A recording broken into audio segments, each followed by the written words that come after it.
Ladies and gents, welcome back. One crisis to the next. We're on the heels of the COVID pandemic, which brought us new things that we never thought we would ever see, like travel restrictions, mandates, and lockdowns. And now we're moving into the climate crisis, the crisis that we're being told we can solve as long as we just sacrifice our liberties and our economy. Now we have Stephen Guilbeault, the Minister of the Environment in Canada, missed our big announcement Monday. Here's our video to help you understand our concrete plan of phasing out fossil fuel subsidies.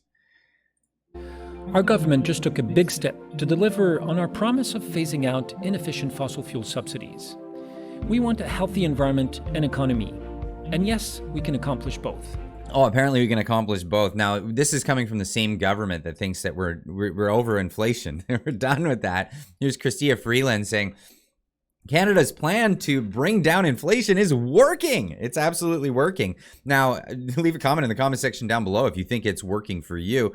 Now, I made a video about this last week talking about how they flubbed the numbers. Yes, food inflation, if you just look at food itself, is up 10% on the whole, almost 10%, just about 9 point something percent.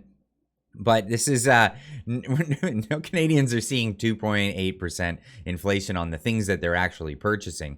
This is what they do. And the unfortunate thing is none of these countries use the same metrics to measure their inflation.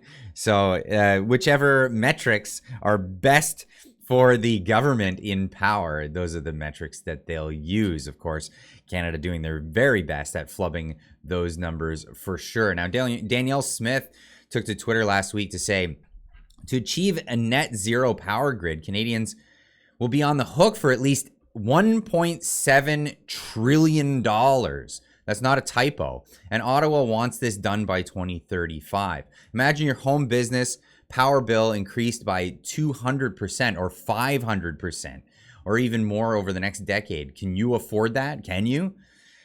Let's bring some logic and reason to the conversation to modernize our grid and in an affordable, environmentally responsible manner. And of course, this is the great divide, the environmentally responsible versus the climate alarmism thing.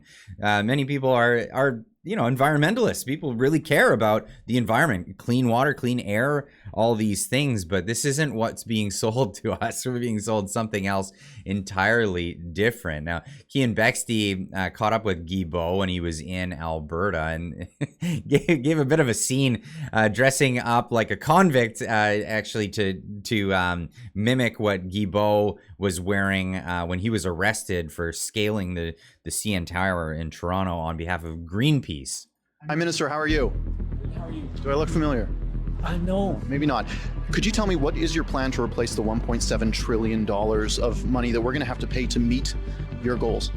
I haven't seen those numbers. Can you tell me, is this a V6 or a V8 that you're driving today? It's a vehicle that was provided by the department. Will you be putting Danielle Smith and Scott Moe in duds like these if they don't follow through with your plan? So that's the claim here, is that if the officials don't follow through with the plan, they could be jailed over this. And that's what it looks like is being said. Some of the rhetoric anyway in this case. But yeah, there's Guilbeault completely unaware of what it would cost to implement what he's implementing here in Canada. Trudeau's net zero power grid plan will cost Western Canada $1.7 trillion and thousands of jobs. And he seems completely unaware. I'll leave a link in the description where you can check out this article for yourself. But the climate czars battle with Alberta. By 2030, Trudeau Liberals' emissions reduction plan would require a 42% reduction from 2019 levels of energy sector emissions. Smith has told Prime Minister Trudeau that phasing out the oil and gas industry is not going to happen, that this is a non-negotiable. Last month, she hinted that she'll use the Sovereignty Act if needed to stop him from interfering in Alberta's energy transition plan. Meanwhile, Guilbeault has hinted that at criminally prosecuting premiers who failed to comply with Trudeau's emission reduction policy. So is this something they're actually going to follow through with? Dunno. Stephen Guilbeault also saying on Twitter, phasing out fossil fuels subsidies and investing in clean energy are crucial steps towards a sustainable future. We're 2 years ahead of our commitment, setting an example for other G7 and G20 countries. Let's build a clean energy economy and meet our climate goals. What was the last country to be ahead of the curve on these climate goals? Can anyone guess? Well, here's an article from back in what was this, 2018. Sri Lanka's PM, the Prime Minister of Sri Lanka, saying, "This is how I will make my country rich by 2025." This is, again, on the World Economic Forum's website. The article is still up, by the way. How did that work out? Not so hot. It didn't work out so well for the Sri Lankan people. No, not at all. And this is these are the people in what is an actual insurrection. We hear about insurrections all the time, but this is an actual one where they took over the Capitol building and they they got rid of their government. Why? Well, it was because of the sustainable development goals that they had over there in Sri Lanka. Best full video recap. No food for 60 days, extreme fuel prices, and 80% inflation. The corruption, the nonsense. Good job. This is the view on the street from what you could see the Sri Lankan people there taking to the streets at the time. Now, Sri Lanka has a near perfect ESG score, by the way, with a 98, which is higher even than Sweden or the United States, which is at 51. Now, this cost, a lot of this was implementation from, this trying to save the planet through the climate initiative. The biggest main problem causing Sri Lanka's fall was when it put a ban on chemical fertilizers in April of 2021. Sound familiar? These are some of the pushes that we're seeing here as well in Canada. Now, in the Netherlands, they tried this, and the farmers actually formed their own political party and took over their government. Mark Rutte just resigned not long ago. Many other developing nations had to deal with similar challenges, including COVID and high foreign debt, but have not collapsed. The bottom line is that over 90% of Sri Lanka farmers had used chemical fertilizers before they were banned. After they were banned, an astonishing 85% experienced crop losses. The numbers are shocking. After fertilizer ban, rice production fell 20%. And prices skyrocketed 50% in just 6 months. Sri Lanka had to import $450 million worth of rice, despite having been self-sufficient in grain just months earlier. So this is saving the climate and the actual repercussions of it. Now, we've been seeing all kinds of stuff on the news lately. Notice how the media is using red and orange weather charts to make you live in fear of climate change. This is propaganda. This is a German weather report from 2017 versus 2022, for example. It was actually hotter in 2017, but we're seeing a lot more colorful depictions of the same region. Of course, we're seeing numbers as high as 36 degrees, 37 degrees here, but nothing higher than 32. Even, wow, 20 degrees is a blistering amber color in this imagery. But yeah, it's not the only place here. World Economist Forum. This is a parody page here. Climate scientists say they'll keep showing red weather maps until we achieve world communism. Oh, amazing. But ever wonder, Simon Godek putting this out here, ever wonder how they're manipulating climate data? By systematically placing a majority of temperature sensors near asphalt runways and airports, and at airports. It's like arguing the vaccines are safe and effective because your favorite Hollywood actor told you so. So he's showing a map of all these different temperature sensors that are all over the continental United States and showing where they're located. Now, there's an actual study that was brought up here. This is a 2022 edition of the Corrupted Climate Station's official report.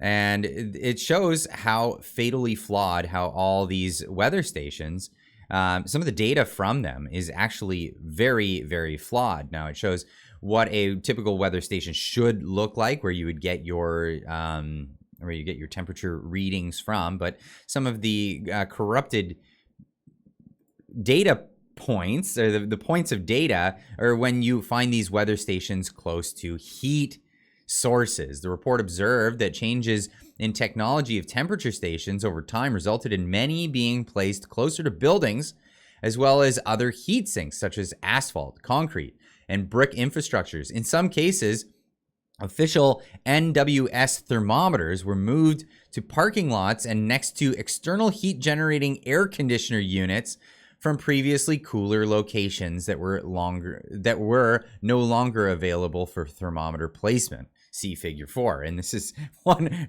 directly next to an air conditioner unit. But this is how some of the data is being manipulated.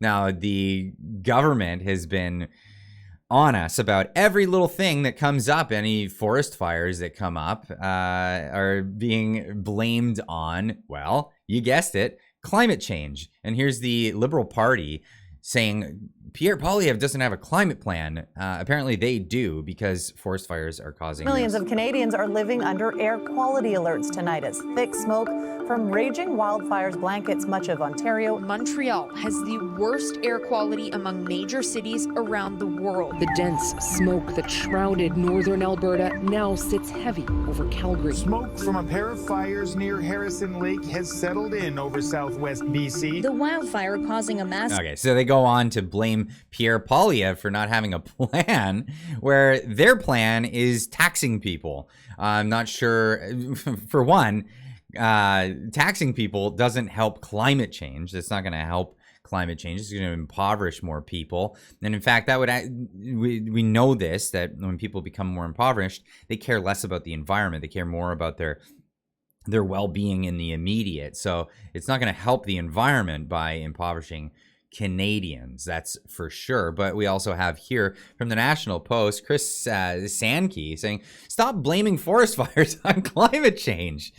A suitable number of forest fires are not related to climate change, but instead are a result of human activity. And this is actually a big, big issue. A lot of forest fires are, caused by people. Well, there's been cases of arson, but there's also, people just being irresponsible with the fires that they have when they go camping, or people throwing cigarette butts out windows.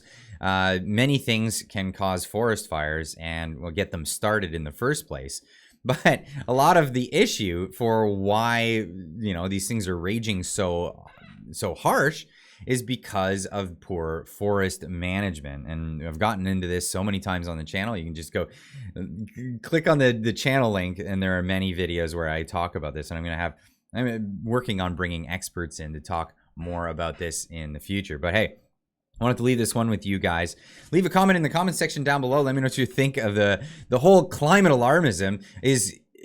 Are we destined to be in the same position as Sri Lanka because of our government officials, our leadership, and where they stand? They're completely out to lunch when it comes to the economy, but they think that they have the answers for us for the environment, or for the climate, as they're saying. Anyway, leave a comment in the comment section down below. Let me know what you think, and we'll see you in the next one. Keep on trucking.